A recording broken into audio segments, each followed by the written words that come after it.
you the story of who I am. So many stories of where I've been, and now I got to where I am. But these stories don't mean anything when you've got no one to tell them to. It's true, I was made for you. I climbed across the mountain tops, swam all across the ocean blue. I crossed over land and I broke all rules, and baby I broke them all for you. Oh, because even when I was flat broke, you made me feel like $1,000,000. You do. I was made for you.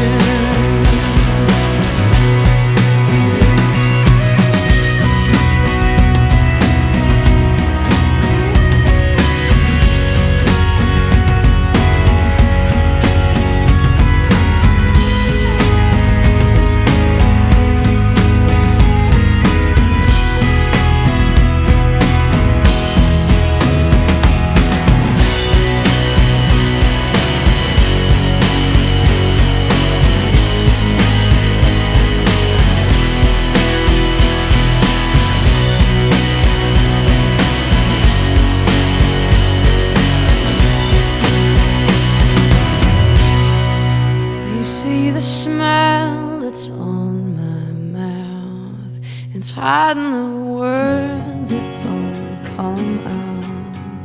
And all of my friends who think that I'm blessed, they don't know my head is a mess.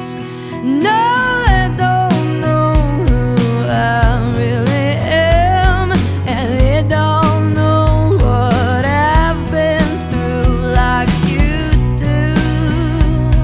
And I was made for you. That is a good idea. All of these lines across my face tell you the story of who I am. So many stories of where I've been, and now I got to where I am. Oh, but these stories don't mean anything when you've got no one to tell them to. It's true, I was made for you. Oh yeah, it's true that I was made for you.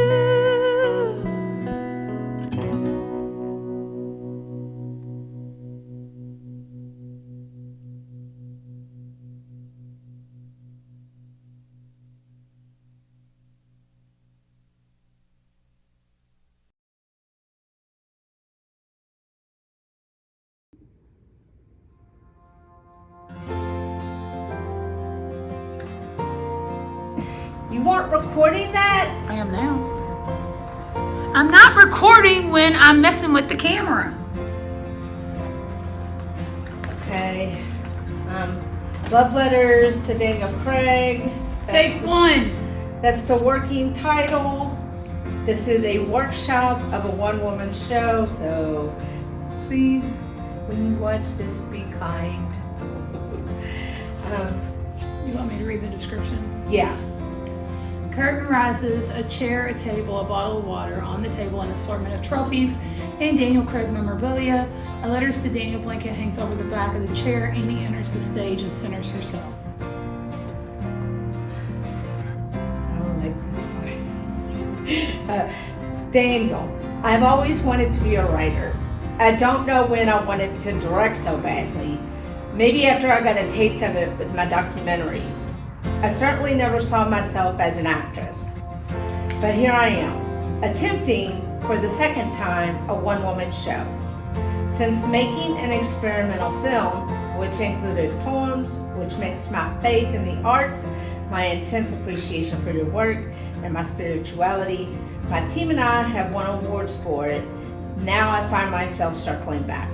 On the verge, they call it. I've been on the verge before, having lost almost everything with my dreams quickly fading in the rearview mirror. Some have an unshakable faith in God that gets them through. When you have bipolar disorder, having an unshakable religious identity can be dangerous. It's called religious ideation. And I'm not talking about the belief in God or Jesus. I'm talking about symptoms that come with my disease. I'm talking about fixation and obsession to the point you don't know what's reality and what's delusion. Daniel, when I saw Casino Royale for the first time, I was swept up in the emotion, action, and brutality of it all. You brought an intensity to the role that the others hadn't. Not disparaging the other Bonds, you just redefined how everyone looked at him. And at least for me, you certainly did. Everyone wants a hero or to be a hero. I, like most people, had defining moments of trauma in her life. And for whatever reason, something in your choice of acting roles spoke to the artist and child in me in a most elemental way. Being single can be very freeing. It forces you to be independent and rely on yourself and the life skills you've picked up along the way. I've spent this letter giving the rest of the show context. My journey has not been an easy one, but it has been rewarding. It is my hope one day you'll know my name, that you'll respect my work, just as I have come to respect yours. Sincerely, your number one fan, Amy Lee McCorkle. Okay, you're nervous. Yes. Yes, very. I think I did an okay job for my first. It's just me and you. Yeah, I know, yeah, but You want me to do it? I'll do it for you. I want to have someone else do my woman show. Yeah. Here's the thing. Imagine me breaking through all by myself, which is what I did, and several times, and it was absolutely brutal. Not because people said, "Oh, this sucks," but because, right, this woman walks up to me at the end, near the end of the movie, because you had to work that day. You had to work Saturday last year at Imaginarium, and she comes up to me and she goes, "I'm so proud of you. I'm so proud of you." And then I just went, just started bawling on her, and only 2 people stayed in, but a couple of people left because it was, if you remember, that room was cold. And I was like, I was shaking. I was cold and I was nervous. I wasn't as nervous as when All in the Family, because if you remember in the gathering, I shook like a leaf when All in the Family was playing. And it's just hard because I'm bearing my soul. Right. And it's different when you're writing. And it's just a whole nother thing being on this side of the camera and also trying to work it from that side. You see why I was being kind of agitated, right? It had nothing to do with you setting up the cameras and whatever. It had everything to do with the fact that I haven't even read through this once since I've written it. And I'm up here and I'm like, ugh. And what I'm really afraid of is my mom and dad walking through that door for mom to do the church music. And anyway, you ready to do scene 2? Okay, do you want to do that from the same angle? Do you want me to mess around with it? Do you want to sit down? I want you to put that camera over there. This camera? Yeah, that camera over here, and I want to sit here to read it. Okay. And because you can. Okay, you're going to turn towards the camera? Like you're sitting with somebody at a 2-top table. Okay. Looking at Brandon. Okay, and you'll do Brandon's lines? Yeah, turn this way. Yeah, you don't look comfortable at all. Let me show you what I'm talking about. Here, this is how I'm comfortable. Okay, well, let me show you what I was talking about. Okay. Just so you know. Yep. You're gonna make me stand. Yeah, you wanted me to come do this. Yes, I did. Since you're going to be sitting at a table, but you could be sitting something like this. Oh, okay. Yeah, so it was like you're facing each other at a table. Okay, yeah. I see, said the blind man. Is that better? It's better. I mean, this is just Just running through. running through. So you're Brandon. You want to do the scene? Okay, scene 2, take 1. Brandon walks to the stage and takes a seat at the table next to Amy. They drink wine and down screwdrivers. This is Brandon. I like to say in night. Let's start over. This is Brandon. I like to say in 2016, I discovered him. Now he's been on Bet Your Life and Mayor of Kingstown. Yeah, right. I didn't even have a camera.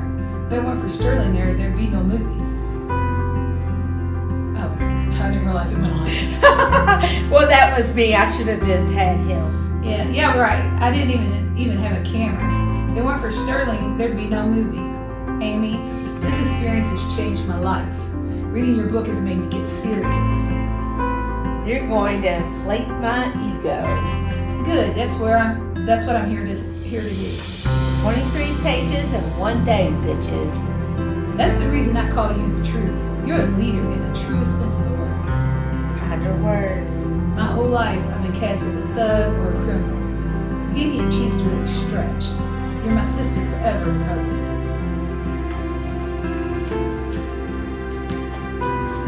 Cheers. Amy raises her red solo cup as does Brandon. They drink. Brandon exits the stage. Cut.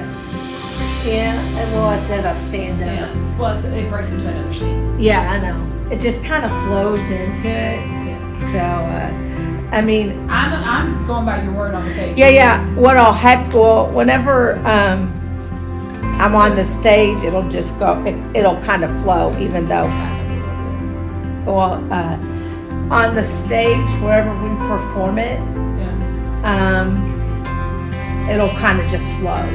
Like it'll go into one scene at a time. Right. Yeah. When you're actually doing it. Yeah. Right. Amy stands up next. Daniel, in some ways, I owe my whole career to you. I have been wondering,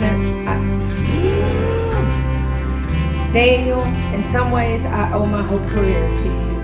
I have been wandering in the desert of instability forever. Casino Royale, I started writing things with. What am I missing? What word am I I missing? started writing things that were just different. Okay.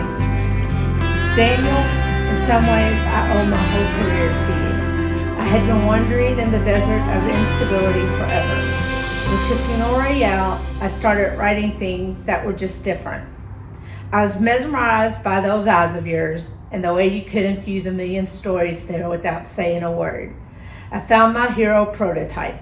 People have inspired me, people who have supported me and cheered me on, people who are gone now.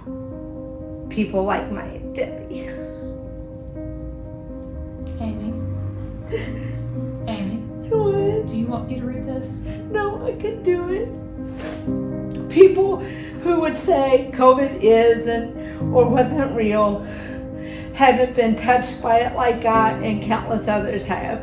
Either that or they are just so willfully delusional that they can't bring themselves to accept COVID as a thing. I know it's real. I had OG COVID. And you know what? It took me to the edge. And motherfuckers, I traveled. Didn't get it. My sisters and cousins decided it was time for my mom and dad to move out of the death trap of a house we live in. They descended on where I live and exposed all of us to whatever was floating out there. And Daniel, I had it at home for 6 days. I hosted my most successful podcast of Recovery Unplugged Live during that time. The next day, I was placed in the hospital. I was so terrified. Not even the doctors and nurses wanted to be in there. I couldn't bathe myself. They gave me steroids, the experimental drug they gave 45 at the time. Being isolated and alone and having your brain messed up because of bipolar disorder is hard enough. Being plied with medication, steroids, and experimental drugs, while it can save your life, will give you a perspective on life you can't get anywhere else.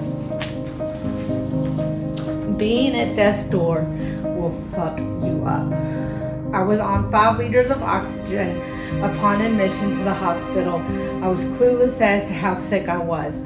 No one could see me, and I felt so lousy and weak I couldn't bring myself to communicate to anyone but Mom and Missy.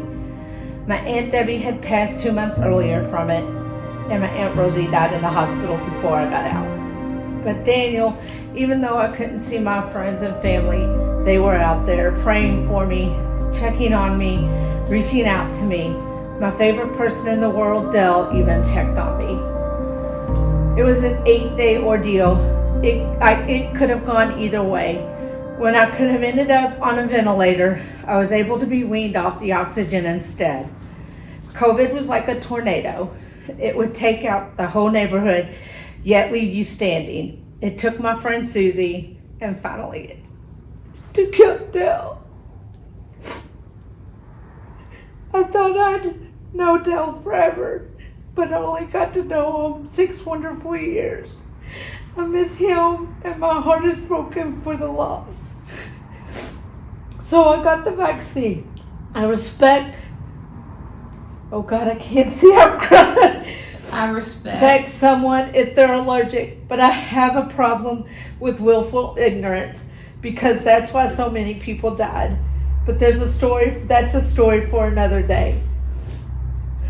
I love Dell like a big brother. No one believed in me like he did. I feel him still. And on this stage, I say thank you, Dell. I will always love you. You walked out of frame. It's okay. All right, I'm going to